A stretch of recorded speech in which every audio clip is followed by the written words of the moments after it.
right, thank you for waiting through the break. Got a really good book we want to share with you. It is called The Austin Paradox.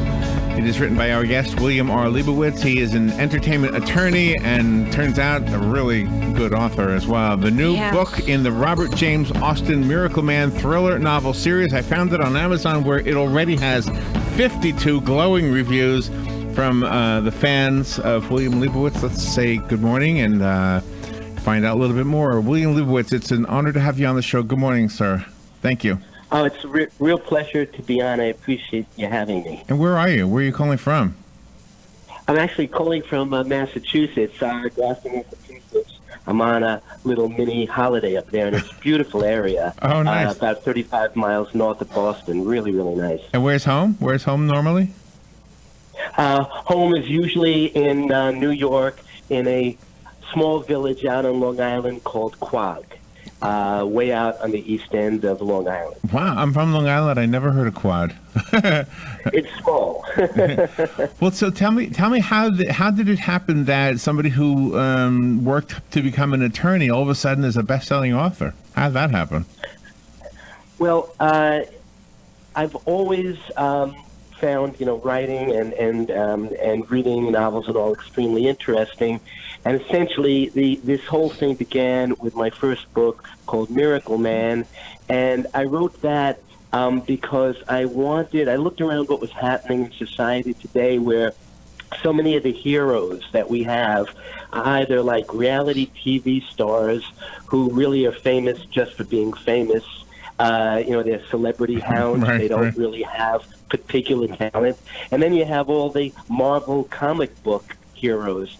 And I looked around and I said, gee, you know what? We need a different kind of hero, a human being with extraordinary talent who's selfless, anti-celebrity, uses his gifts to do good. I think that would be inspirational. And that's when I created the character Robert James Austin, who is an extraordinary genius, came from a tragic background, and as he develops in life, he decides to use his talent not for personal gain or celebrity, but to cure diseases. And in the course of that, he encounters a lot of resistance.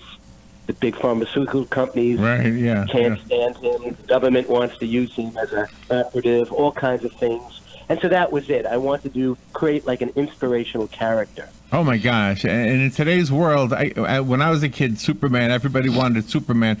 But in today's world, where somebody who could cure your mother's cancer or your grandfather's leukemia or something, I mean, that is the true Superman, isn't it? Yeah, exactly. I think we have a problem in this country.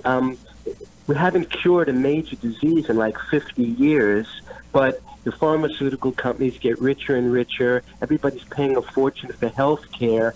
And what this book explores in an entertainment context is the concept, both of these books explore, that pharmaceutical companies don't want to cure anything because it's much more profitable selling treatments than curing anything, because you can sell treatments for forever. What a statement. And Austin, Robert James Austin, the protagonist here, he figures this out and he says, you know what, no, we're going to cure diseases.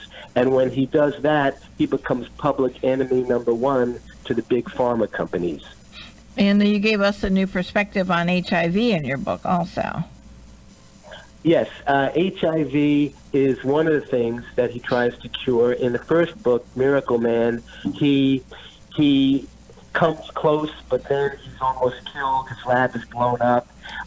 In the second book, which begins with him having lost his special powers, his special intelligence, he goes through this self-discovery journey to try to regain his abilities. In the course, ultimately is fighting HIV, but there's the really big thing he fights in book 2 is a bioterrorism disease that goes wild and is really like an incredible pandemic. And that is ultimately what leads to the title of the book, The Austin Paradox, because the cure he finally is able to come up with, he thinks might be worse in some ways than the disease itself. So that's the very interesting thing. He always has all of these moral and ethical dilemmas, and they really come in very heavy in the middle to end of the Austin Paradox. And go ahead. I was just going to say that I think you are bringing something that it's multi-leveled. I'm guessing that the young readers will see the hero that he is, and then maybe look into some of the real heroes in the medicine in health, like Salk. What's the guy's name? Jonas Salk. Jonas Salk. Jonas Salk. Yeah, I mean, maybe the young people will know that name just because they're interested in the fictional character that you created.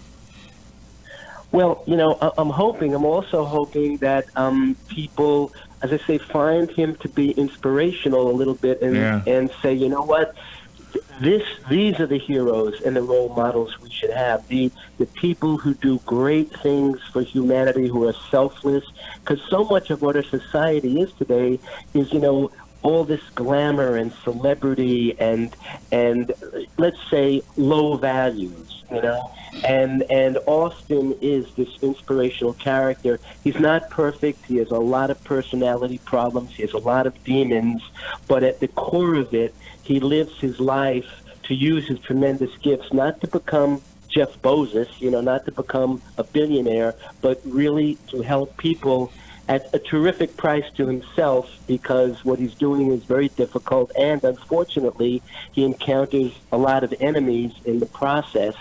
So it's an action-packed story and a lot of conflict, but I think there are some really important spiritual and humanistic messages underlying the action. And that's one of the things that you have focused on throughout your life and throughout your work as an attorney. You go deeper than that. You go into the spiritual realm. Well, I went into the kind of law that I did really because I had always been personally very involved in the arts. I had tremendous respect for artistic people, and I went into the kind of law I did to really try to help and give a voice to artistic people who I knew could be taken advantage of by, the big recording companies and publishing companies and movie companies and all of that.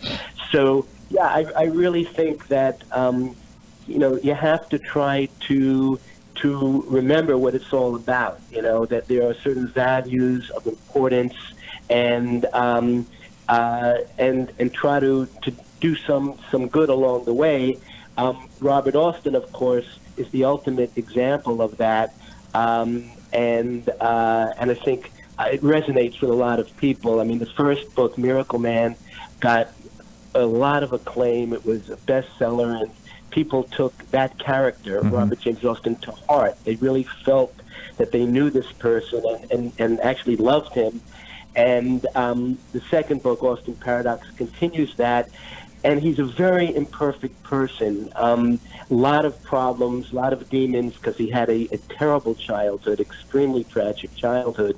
But he overcame all these things. And I really do believe people find him to be inspirational. But at the same time, they love the action and the drama. There are a lot of really cool bad guys and that are believable. Some very good personality interactions. And this book can stand alone, too. Yes, yeah. You don't have to read the first book, Miracle Man. You can jump right into the Austin Paradox. But I think if you want the full experience, shall we say, it even pays. You start with Miracle Man because that starts with his birth.